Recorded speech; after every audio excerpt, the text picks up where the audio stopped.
of the most interesting things to get online for. So let me walk you through, if you're not familiar with it. TED stands for Technology, Education, and Design.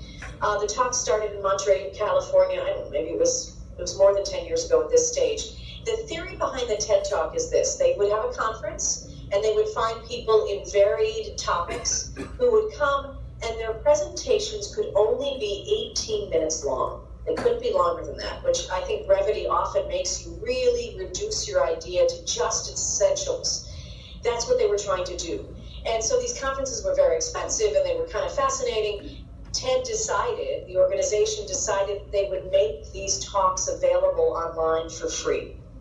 So I would suggest to you at night, rather than watching a little television before you go to bed, that you get onto TED's website. They're broken down by subject. They're broken down by popularity. They're broken down by what are the most recent ones that have done. Every talk I have seen is fascinating, whether it's about science, whether it's a dance performance, whether it's a comedian, whether it's about education. They really cover a great spectrum of interesting topics. And I think you're going to find them really interesting. And again, because they're 18 minutes, they're not exhausting to watch. They don't sort of overwhelm your senses. It's yet another moment where this is a great time to do something intergenerational. You find a TED Talk that you like, send the link to your granddaughter or your nephew or your neighbor, and make it a conversation. Watch them simultaneously on your computer together. I used to do something with my goddaughter. We called it Flella-vision. And once you can start watching television on your computer, or a movie, she and I would set up our computers. She was living in California at the time. She and I would set up our computers. We'd get the television show just at the start of the show. We'd be on the telephone together, and at the count of 3, we'd hit play, and we'd watch TV together from our computers across the country while we talked on the phone. So it was as though we were in the same room together. And that's what you could do with these TED Talks, is you could go to TED's website, which is just TED.com, and you could interact with somebody either simultaneously while you're watching the talk, or to discuss the talk afterwards and see if there's something, that was provocative in it that you guys wanted to talk about. Let me go back to the screen sharing here to show you. There we are.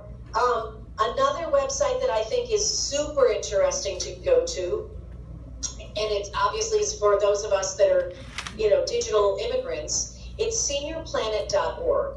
So seniorplanet.org is a website that's affiliated with an organization that I'm actually participating in called OATS, which is Older Adult Technology Services. Here in New York City, it's like you guys having your computer user groups. They've created a space that anybody over 60 can go to in New York City, where there are computers and digital cameras and the Wii and all kinds of technology that you want to sample.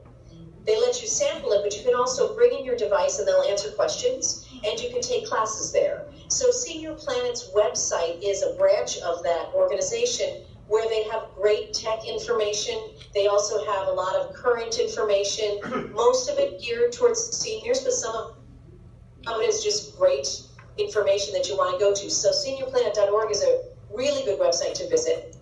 And lastly, when we talk about being heard or hearing, we can't ignore social media.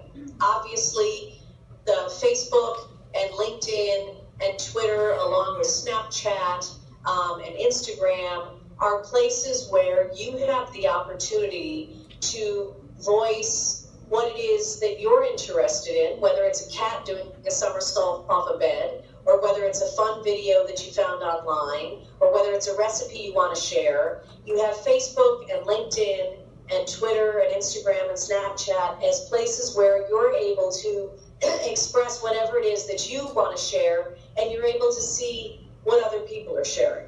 So I don't know how many of you are on any of those websites, but Facebook, I'm sure most of you have seen it or talked about it, it's interactive. So you are friends on Facebook and you get to see what your friends share.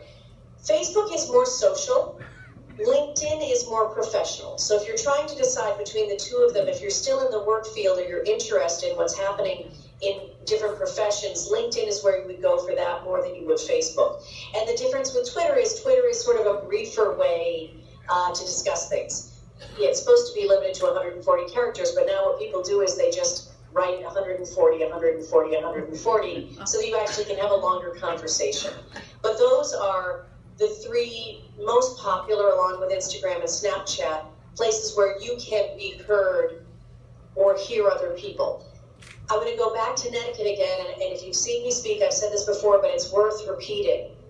The issue with social media is that people see and hear you, and you want to be very sure that you're okay with everybody hearing and seeing you. So even though you only have 15 friends on Facebook, the truth is, at some point, there's probably whatever you put up there can be seen by anybody, because you can't stop somebody from forwarding what they've seen on Facebook or doing a screen grab and showing it to somebody.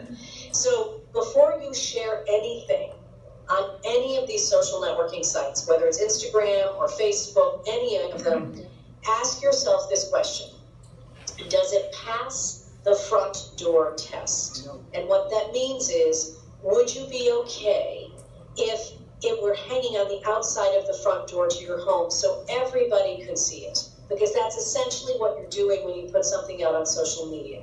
So if you're mad at somebody, I think you're better off calling them on the phone and letting them know you're angry rather than putting it on Facebook, because it's not something you can take back later because so many people may have seen it.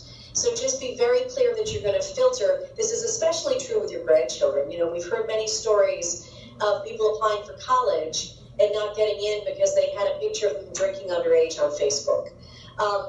Everything on Facebook can be tracked. Even if you think you have your privacy settings set, and even if you have a limited number of friends, at the end of the day, if somebody in that friend group decides to share it, it's out there in the universe. So I don't want you to be scared of using any of this. I want you to be empowered to use it on your own terms. I'm going to stop for a second and take a drink of water, and now see what questions you might have about whether it's your own safety online, whether it's how to manage your filing system, whether it's the feel-good websites we talked about. I'm open for any questions that you have. Okay, one moment.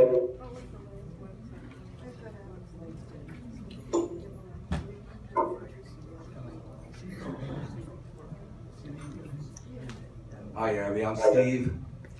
I recognize you. Thank you very much. I recognize you.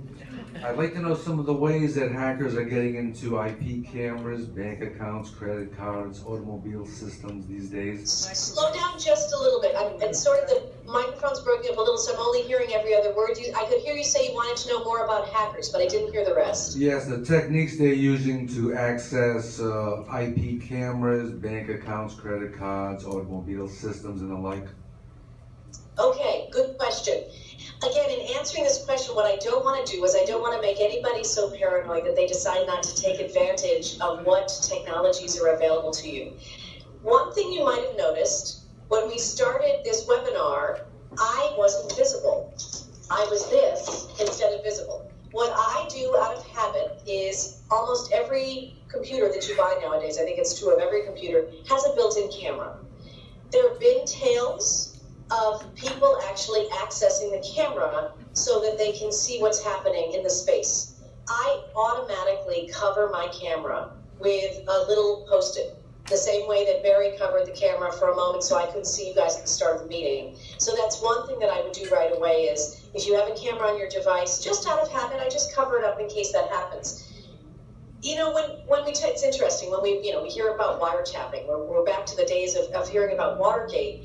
Remember, when Watergate happened, the way that it had to happen was they had to break into the hotel, they had to break into the room, and they had to put a tap on the phone, a literal tap on the phone. Because information is now passing through the airwaves, if somebody wanted to do it, they're actually tapping into the airwave coming from the device. They could tap into the physical phone, but a lot of people don't even have landlines anymore. So where you want to be super vigilant is if you're on a Wi-Fi connection, especially if it's a public Wi-Fi connection.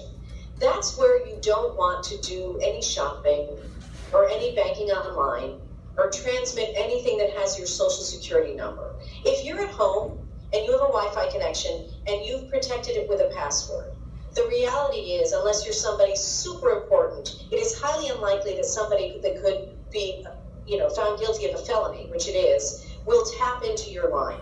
So I'm not nervous about banking online or shopping online when I'm in my own home where I have my Wi-Fi and I have a password on it.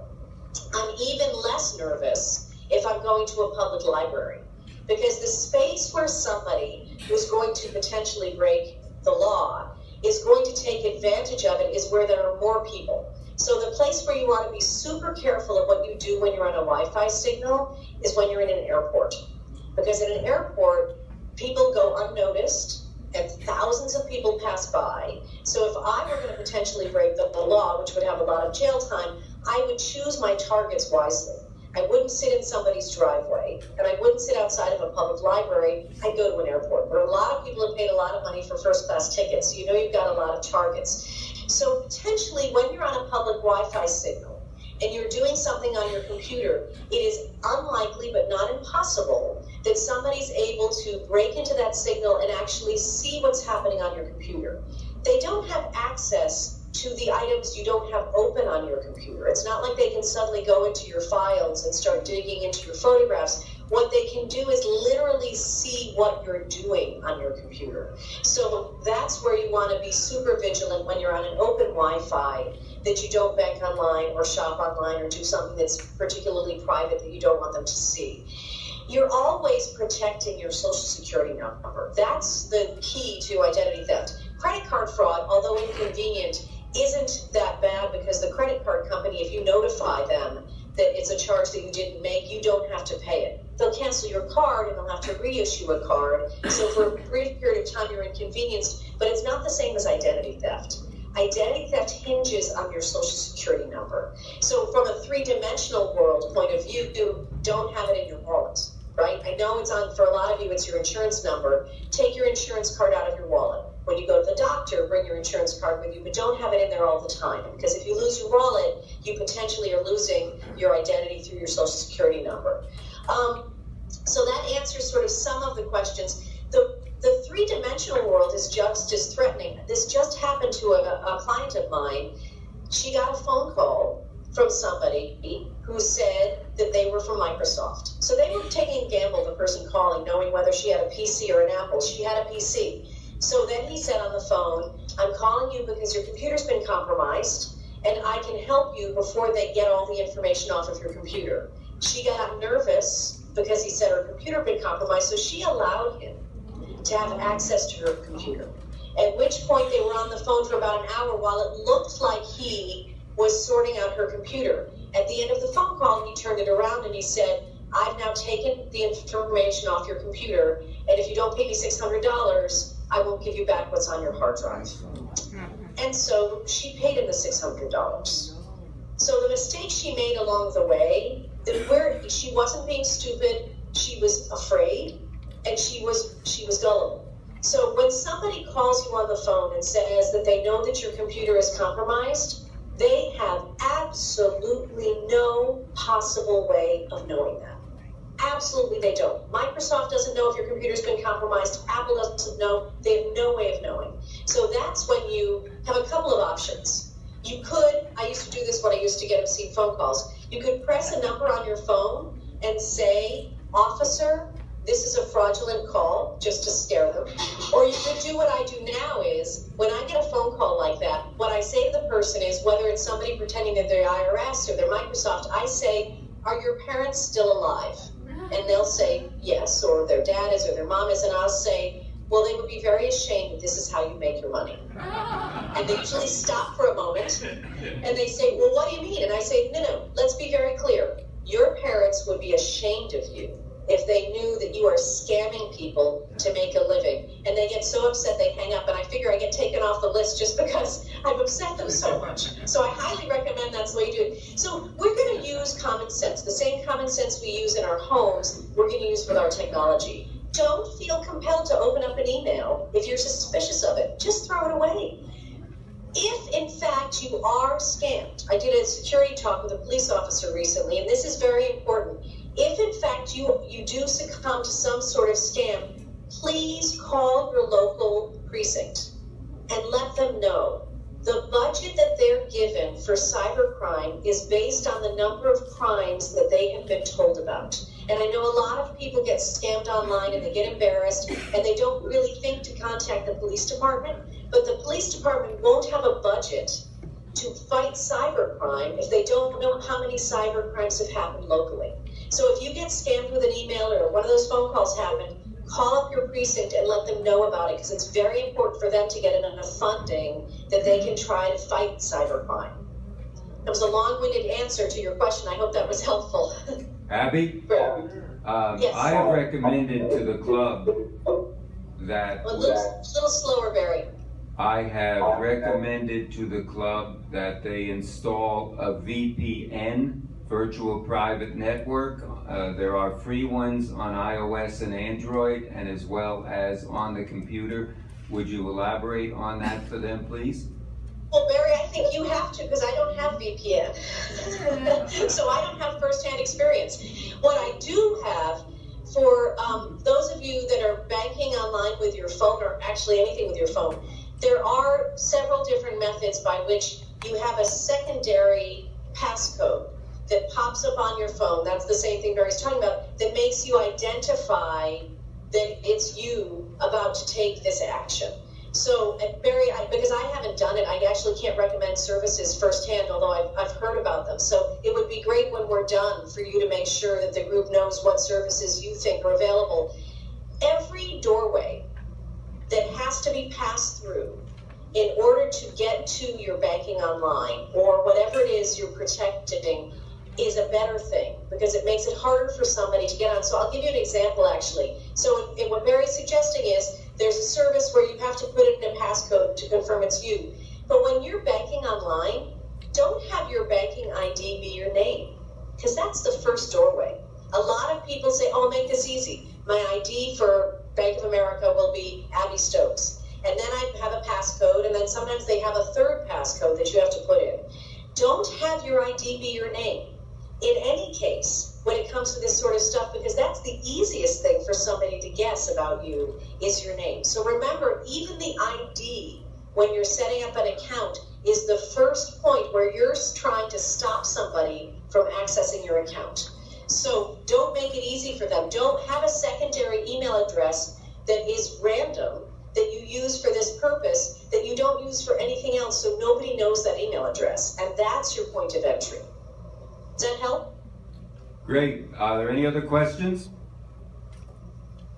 Would you just ask her? You can ask about passwords. Okay, someone has a question here. I will repeat it. Can you hear me? Okay, go Yes, I can ahead. hear you. Does she have a simple way to create passwords? Do you have a simple way to create passwords? I do. And if you visit AskAbbyStokes.com, you can get this written up.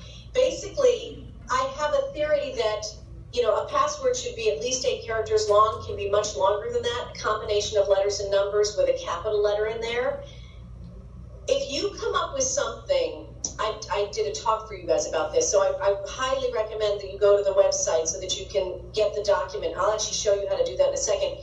If you come up with a core piece of information, the example that I gave when I was there is that I like to buy shoes. So my core nugget for my password is that I like to buy shoes, and I created a password called Great Shoes, which you'll get the handout in just a moment. I'll show you how to do it.